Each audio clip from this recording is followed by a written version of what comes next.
Hello, my name is Janine Turner, and I am the founder of Constituting America. Welcome to our annual scholastic study, History Holds the Key to the Future, or as Shakespeare once said, what is past is prologue. This year's study is entitled The Genius of America, A Journey into Our Republic, a study on Alexis De Tocqueville's Democracy in America. There are an innumerable multitude of sects in the United States. All differ in the worship that must be given to the Creator, but all agreed on the duties of men toward one another. Each sect therefore adores God in its manner, but all sects preach the same morality in the name of God. This essay is entitled, The Main Causes Which Tend to Maintain a Democratic Republic in the United States. Volume 1, Part 2, Chapter 9, Subchapters 4 through 5, and by the way, they are pages 275 through 282. Religion and Democracy in America, an essay on the observations of Alexis de Tocqueville. Written by Paul McNulty. America's founding fathers believed there was an inseparable link between faith and freedom. They were convinced that if one flourishes, the other will as well, and that liberty particularly would be at risk if religion and virtue diminished. The evidence of these shared convictions is unmistakable, as revealed in the quotations below. In addition, decades after it factored into the framers' crafting of the United States Constitution, de Tocqueville emphasized the foundational significance of religion in preserving American freedom. But why is this so? In a free society, self-government is a prerequisite for social order. If citizens exercise self-restraint in relation to others and take responsibility for their well-being and that of their dependents, then freedom and limited government can be maintained. In the absence of self-government, freedom will diminish as various forms of coercive government power necessarily fill the void. Self-government requires the exercise of moral virtue, often referred to as public virtue. And moral virtue is generally and historically the fruit of sincere faith. This is why the founders saw the great utility of religious belief. John Adams, our second president, wrote, quote, "Our Constitution was made only for a moral and religious people. It is wholly inadequate to the government of any other." End quote.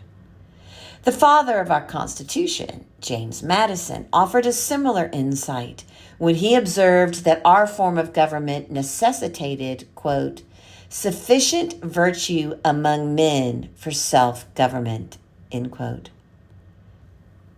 And perhaps the strongest statement on this point was offered by President Washington in his farewell address to the people of the United States in 1796. He wrote, quote, "Of all the dispositions and habits which lead to political prosperity, religion and morality are indispensable supports. And let us with caution indulge the supposition that morality can be maintained without religion. Whatever may be conceded to the influence of refined education on minds of peculiar structure, reason, and experience, both forbid us to expect that national morality can prevail in exclusion of religious principle," end quote. The relationship between freedom, religion, and virtue has been insightfully described by some observers as the, quote, golden triangle of freedom. Freedom begets the exercise of religious belief. Religious belief begets virtue, and virtue strengthens freedom. This was universally understood by America's founding generation. It should come as no surprise, therefore, that the essential interconnection between faith and freedom was among de Tocqueville's key observations among our young nation.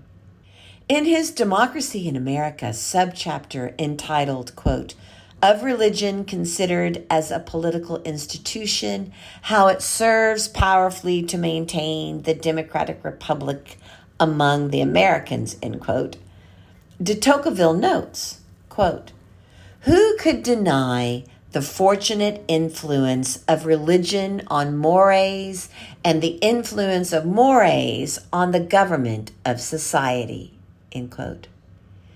Here the word mores is essentially the same as public virtue, a set of generally accepted moral norms within a community. De Tocqueville saw such mores as a powerful influence, both directly and indirectly, on the American political order and critical for sustaining freedom. He writes, quote, "From the onset, politics and religion found themselves in accord, and they have not ceased to be so since," end quote. In his following subchapter entitled, quote, "Indirect Influence Exercised by Religious Beliefs on Political Society in the United States," end quote, de Tocqueville affirms a non-sectarian value of religious belief. Quote, "There is an innumerable multitude of sects in the United States. All differ in the worship that must be given to the Creator, but all agreed on the duties of men toward one another. Each sect therefore adores God in its manner, but all sects preach the same morality in the name of God," end quote. Moreover, de Tocqueville observes that some Americans may not be convinced of the truth of religion, but he is sure that they are convinced of its utility. For de Tocqueville, religion typically entails various characteristics that are especially valuable for a free society. These characteristics include a special appreciation for the equality of people and their inherent value, a commitment to strong family life, a love for order that, quote, "carries into the affairs of the state," end quote. And perhaps most importantly, a requirement of moral self-restraint that preserves liberty and influences public service. De Tocqueville concludes subchapter 5 on a cautionary note, one that is strikingly relevant to our current political and moral climate. Quote, "How could society fail to perish if, while the political bond relaxed, the moral bond were not tightened," end quote. In other words, the increasing polarization in our politics possesses a serious threat to the preservation of our constitutional order if public virtue continues down the current path. At the same time, the growth of secularism has weakened the religious foundations of our shared morality. Many in today's debates would strenuously resist making a connection. At the very least, the burden on those professing faith to demonstrate virtuous character has never been greater. Such faith-based morality is what the founders were counting on, and what de Tocqueville saw as the greatest hope for America. This essay was written by Paul McNulty. Paul McNulty is the president of Grove City College. Prior to assuming this position in 2014, he served more than 30 years in Washington, D.C. as an attorney in public service and private practice. In 2005, he was appointed to the position of Deputy Attorney General by President George W. Bush after serving for more than 4 years as the United States Attorney for the Eastern District of Virginia, where he was a leader in the nation's response to the terrorist attacks of 9/11. He served for more than 10 years in the U.S. House of Representatives, including as Chief Counsel for the House Majority Leader, Chief Counsel for the Subcommittee on Crime, and Counsel to the Committee on Standards of Official Conduct.